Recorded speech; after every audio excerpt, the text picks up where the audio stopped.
The diet worked like a dream. No sugar, salt, dairy, protein, starch, or alcohol.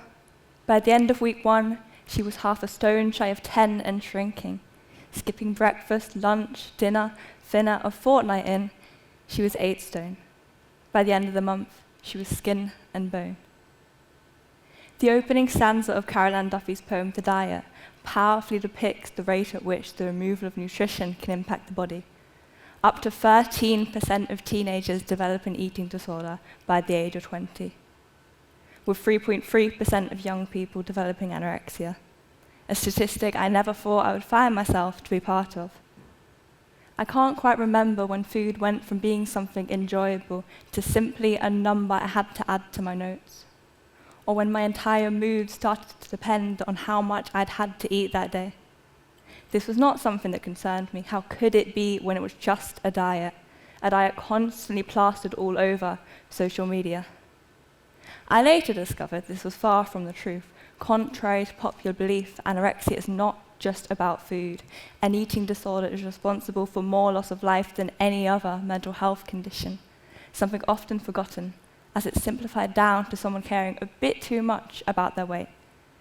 My aim is to show people just how much struggling with an eating disorder can impact someone's entire life. I've always been a competitive person, and my perfectionism is something I've been complimented on academically. However, even as a young child, my stubbornness would come with its own disadvantages, as my mother would often complain about how I don't have an off switch and how it would take me hours to move on from a certain subject. For a long time, my pride has come from how good I am at something and whether I'm the best or not. And when I realized that I wasn't as good at something as I wanted myself to be, I'd feel out of control and look for other places to find this control. For me, this is where it all started. My perfectionism and what I considered to be my biggest strength slowly became a way to control the chaos I felt. One of the biggest misconceptions about anorexia is that it's all about body, shape, and weight, the desire to be thin. Whilst this does play a huge part, it is always much more complicated than that. For me, it was never an obsession with getting thinner, but merely a fear of gaining weight, a fear of yet another thing in my life feeling out of control. It started off with simple, harmless rules about food. Ones to make sure I was being healthy and help me keep on top of my life. I started not to let myself have seconds, no matter how much I liked the food or how hungry I was.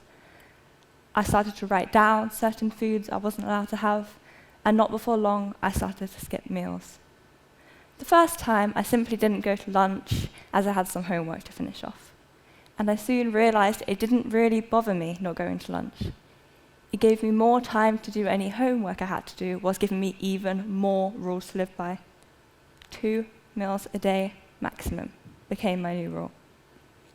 This was not something that concerned many people. I always had good excuses if anyone asked.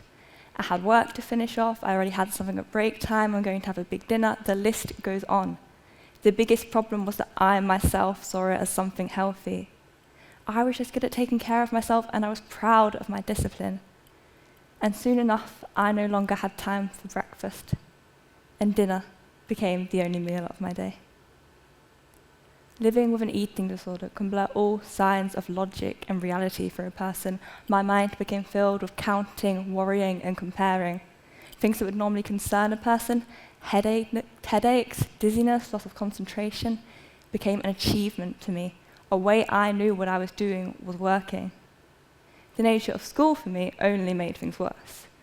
A bad result in an exam meant eating less, and someone else doing better than me meant I had to make sure I was eating less than them. A mental illness is not supposed to be competitive, but somehow anorexia has always been a competition for perfection. My main focus had previously been academics and perfectionism within school, but everything had changed for me. I no longer cared how well I did an exam or how my social life was. All I cared about was getting through another day eating less than I had the day before. I had never been someone who lies or conceals the truth, but I started to lie more than I told the truth about what I ate, when I ate, how much I ate. It had become like a game to me, seeing how well I could hide it.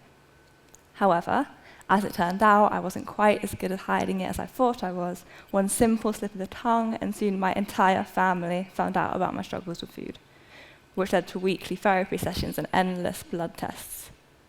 And so, I started receiving treatment quite soon after I started skipping meals. Even though this was not my choice, I was still convinced what I was doing was nothing but healthy. A lot of things changed about me throughout my illness, and controlling my food intake became my top priority.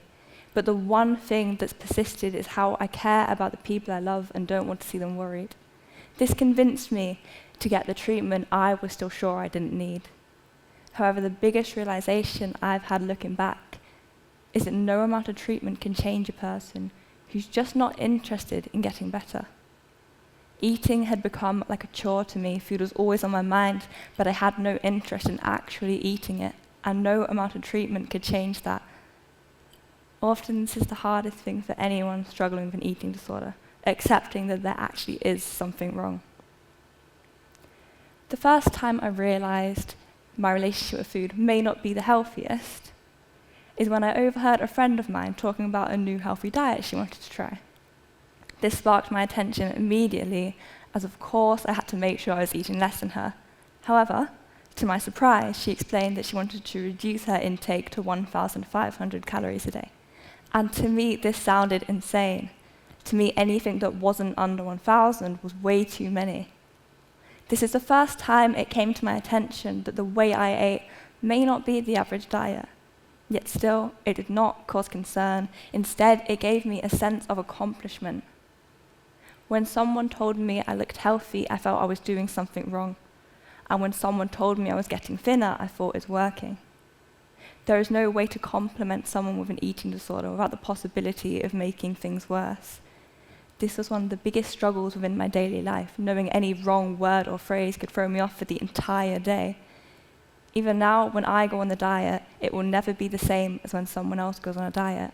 Just like how when I talk about calories, it will always be much more serious than when just anyone talks about calories.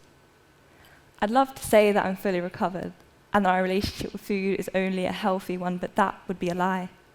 But I want people to know that it's not as simple as just eating a banana, and that there are students in every school, in every country of the world, that suffer from the same struggles I do while suffering in silence.